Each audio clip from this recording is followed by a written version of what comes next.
Welcome to this episode of Chatting with Stacks. I'm your host, Bill Stacks, and today I got former 1% club member, Bob. Whoever Having has those, the docs has the money, right? having those dogs is big business, eh? Wow. Yeah.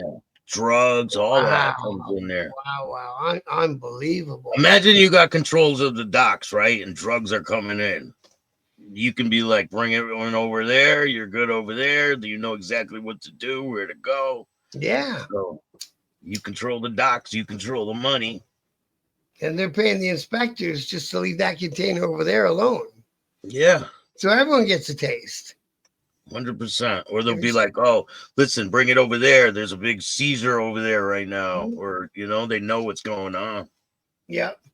Well, one of the candidates in our federal election, he's saying he wants to put a scanner at every border.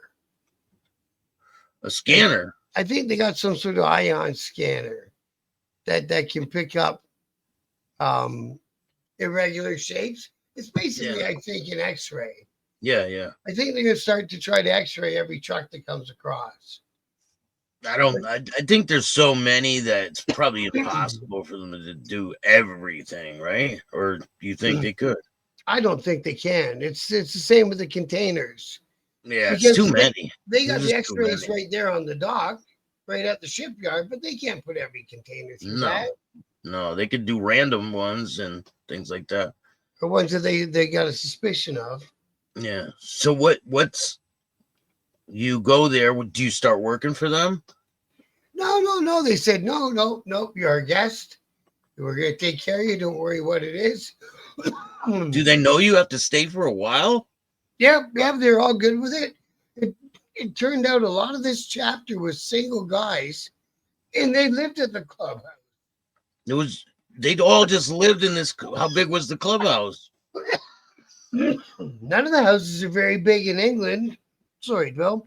Sorry. Um, 2 levels. So, but the main level was basically just enough area to have a bar area and a kitchen area, and then upstairs was some seating areas, and then a great big bedroom full of bunk beds. So if you were really tired, you better drink yourself into a stupor so you can sleep. Because if you're the last guy in that bedroom and you're tossing and turning, you're not sleeping. Everyone's snoring and farting. It was just like going to camp. Oh, so everyone sleeps in there. Like they Yeah, all. it was Wow. wicked. I really liked it. Actually, I must be more of a communist than I realized. So what do you start doing there? Like, what's your average day like? Nothing. So I was kind of getting bored hanging out there. They had a couple guys that didn't have traditional jobs, and they come around and check me out and hang out with me and drive me around. And I I don't know if you ever been to Europe, but I've been twice now. I've been once to England, and for that big long trip, and during that we went to Ireland. We'll do Ireland. We'll talk about Ireland too. And then I've been once to Portugal. But every time you go to Europe, it's like you're stepping into the History Channel. I love it. Yeah. I love that shit. You can't believe how, because we're pretty young countries over here, man. You Are you know. like are you drinking every day over there? Like are Oh, you geez, riding? yeah, yeah. I started drinking every day. These guys love going to the pub. They took me out. They treated me great. When they would go Friday nights, we would rip around the city and go to a pub, smash a pint. Next pub, smash a pint for the night, right? And a bunch of times they had a bike for me to ride. They're like, here, go grab so and so's fat boy, and I'd fire up the fat boy, and I'd be riding with him through the little narrow streets of these little towns on the wrong side of the road. It was pretty wild. Do they ride in formation and everything? Well, when I was there, I don't know what was going on with it. They were just having a laugh because I was hanging out with them. I wasn't on a bike this one time. It was a national run, and oh man, they just all took off all at once, all going the same direction up on sidewalks. I was like, holy fuck, you get fucking screamed at if you did that in North America. Because, to be honest with you, it was dangerous. I like, fuck, I'm glad I'm not in the middle of that pack. So, but no, they would go for like supper and stuff at a little cafe. And it was basically the lady just switched her living room into a place to put about 4 little tables of 4. And she made a home cooked meal back in her kitchen. And we'd all come in and she'd tell us what was for supper. And you'd either say yes or no. I think there might have been 2 choices, but I think it was only one choice. And she just gave you a home cooked meal, meat, potato, and veg, right? Yeah. And we go, and that was it. That was our supper, and away we go for the night. We were good to go, man. Wow. Yeah, it was pretty cool. I really liked that over there. So you weren't spending $40 because it's a fusion food truck and everything's got to be fancy and overpriced. Food trucks used to be the go-to. Now they're all they made them all stupid and overpriced. But yeah, so they took care of me that way. They had bikes for me to ride. There was a university campus in their city that probably once a month they'd have a big party and they'd open it to the public and they'd have this like Rob Zombie and music like that just smashing through the sound system, right? I'm like, holy fuck. Thank you. I like that kind of music. But they'd take me out there. They bought me all my beers. Everything was on them. I ran out of smoke. Somebody ran out and grabbed me a pack of smokes. Like they treated me like really, really, really well, above and beyond. Yeah. They While took me you're there, out. No, go ahead. while you're there, are they asking like about your club and what's it like over here? Are they asking you questions? Yes, that was a good thing. It did actually have a lot of those conversations. And, because I was green enough, I knew enough not to say something that if I didn't know the answer, I would tell them I didn't know the answer. You know what I mean? It'd be like, yeah, you got to remember, bro, I'm only a few months in and this is where I happen to be. I said, but, some of the stuff you're asking is out of where I'm at on this thing right now. Okay, I get it. So they were never like bummed out. But the one guy was telling me, but that, yeah, they've been having meetings for a year now. And the coin toss was because there was already 81 was already in England at that time, and they'd already had confrontations with them and bang them ups in the middle of the night and stuff. So it was between, are we going to join up with the Outlaws or the Banditos? And like I say, the way that they colored their patches red and gold, it looked like they were going to go Bandito, right? Yeah. Yeah. So I think, and then after a while, after like 2 months, Leicester was actually it was a good chapter for how many guys they had. I was gonna say it was a small chapter, but it's not. It had a good population. But anyways, the Leicester guys, most of them had jobs and stuff, and the other chapters from their club have bumped up to the fact that Bob from Canada was there, and they wanted to hang out with him. So then they packed me up, and we jumped in the car, and next thing you know, I'm living in Birmingham, which is like the second biggest city in England, right? Yeah. You ever watch? Do you watch that series Peaky Blinders? It was a good series. I've seen a little bit. Yeah, that's based in Birmingham, and actually some of the roads that they mentioned on that TV show, they still call the roads the same thing. It's called the Loop. There's the Bull Loop down by the market, and they had that way back in the 19 whatever 20s, I guess. That show was the show was supposed to be after World War One, I think, in between 1 and 2 Yeah. was the time zone. I like that show. So yeah, so then they took me to Birmingham, and then from there, the one guy didn't have a job, and they made sure he had a car to take me. So he started taking me to all the other chapters. I think the only chapter I didn't get to was a place called Wolfhampton, I think. And I think I went to all the other clubhouses that were in that club. They had one in a place called Forest of Dean. Don't ask me where the fuck it is. All I know is we were in the trees, man. There's trees. There's the road ended and the trees started, and there's goddamn sheep everywhere on the road. Weird as shit. And a town called Forest of Dean, and we had a chapter there. So he took me out there. We had to cut through London, England to get there. And these guys were ex-military MI6 guys who had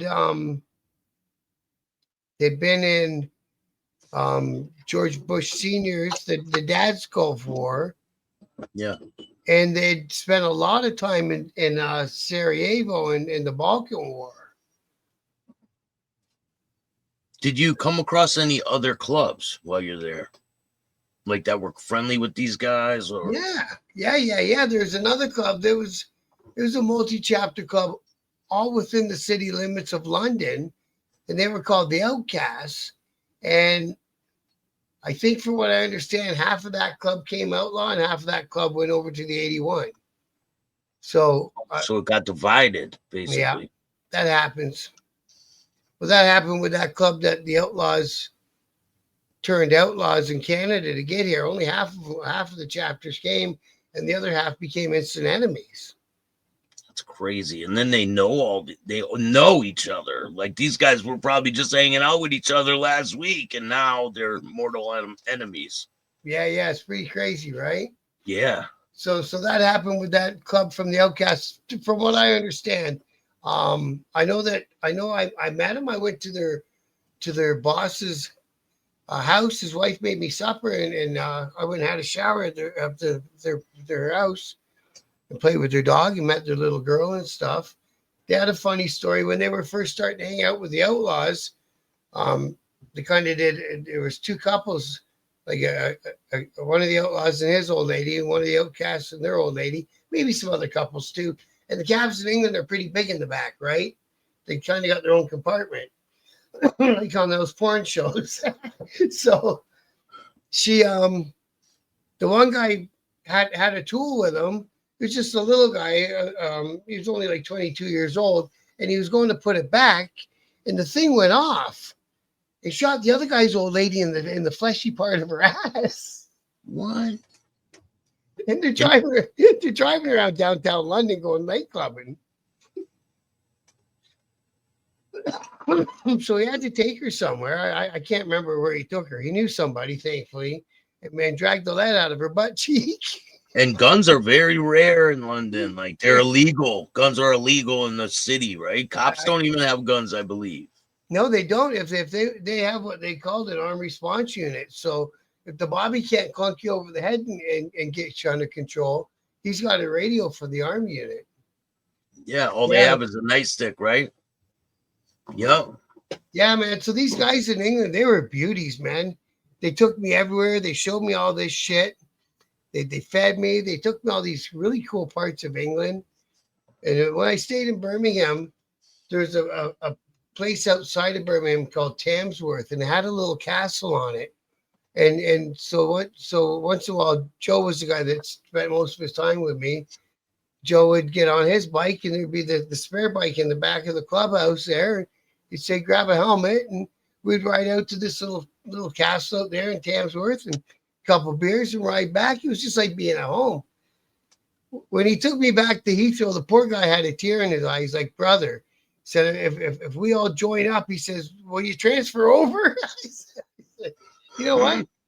I said, for you, I probably would, bro. Like we got along that well. We really, really had like fun. You loved it over there, huh? Yeah, man. I fit right into these guys. The time they took me to Ireland, bro. And we had a chapter in Wales. It was so cool. You go up this mountain, you're going up this road on the side of the mountain in Wales, and they've got castles carved into the side of the mountain, bro. It's like wicked cool out there. That shit, I love that shit, right? Did you fly there? You took a boat. We were driving. You drove to where? To Wales. Wales is kind of on the north of England, but it's its own country. It's like Scotland is, but it's not on the Scottish side. It's on the other side. So from Wales you can get in a ferry, and the ferry takes you to Dublin. So I think 4 of the outlaw guys from different chapters, they say, hey, does Bob want to go to Ireland this weekend? I said, yeah, absolutely. So they stopped around and picked me up, and we first went to Wales and hung out with them guys, and then we went to the ferry, and then we were supposed to sleep on the ferry, but all we did was drink on the ferry. Then we end up in Dublin, and then we go to this this town called Limerick, and it was another club that I think they were the Road Tramps or something like that, and I believe that they patched over too. So when the Outlaws came to the United Kingdom, they came and popped open quite a few chapters all at one shebang. So it was they were spread out everywhere. Yeah, so they had two in Wales, one in Ireland, and then I think 7 or 8. Oh no, probably more than 8, probably over 10 with the Outcasts and the Outlaws in Britain itself. So yeah. So they were treating you like a celebrity basically, because you were the guy that could help them get transferred over. Yeah, I got the royal treatment. They were all like wicked good to me, and we had fun. Like I say, I got drunk downtown London at the Outcast Clubhouse, and don't even remember that whole night. I was behind their bar playing the music all night. That's about the last thing I remember. So fuck knows what happened there. What about weapons? Do they carry weapons? And what kind of things were they? Yeah, man. I was with these two guys in a chapter called Stoke-on-Trent, and we were coming out of somewhere and to the van. They were going to take me somewhere else. So they threw me in the back of the van and locked the doors. There's a work van. It had no handles on the inside, and the doors were locked. And two guys beaked off to them, and they ran over and they start bam out of nowhere, boom, boom, boom, boom. They're in the middle of a fist fight. And I'm like, holy fuck! I'm like, let me out so I can fucking kick one of them in the face too or something, right? One guy runs over, he grabs a screwdriver, he runs back over, and that ended the fight. Oh man! I was like, holy fuck, that escalated quickly. I said, why didn't you just let me out? I could have came out and helped Chase. No, let's go. That was it, man. Wow. The one guy, man, he got married to this like 18-year-old girl, and he's probably in his early 40s. This dude, cool guy. So he rented this big nightclub in this town called Stoke-on-Trent, and this place had all these cool, big, huge nightclubs full of beautiful women, all dressed in dresses and shit like that to go to the nightclubs. Hey, beautiful place over there. So he rented the nightclub, and they're up on the stage with their, probably back in the day bands, but where the DJs play from, and doing their vows. And right after they said "I do," they killed the lights and they let off some pyrotechnics. Well, holy fuck, we all hit the ground. We thought some bad shit was going on.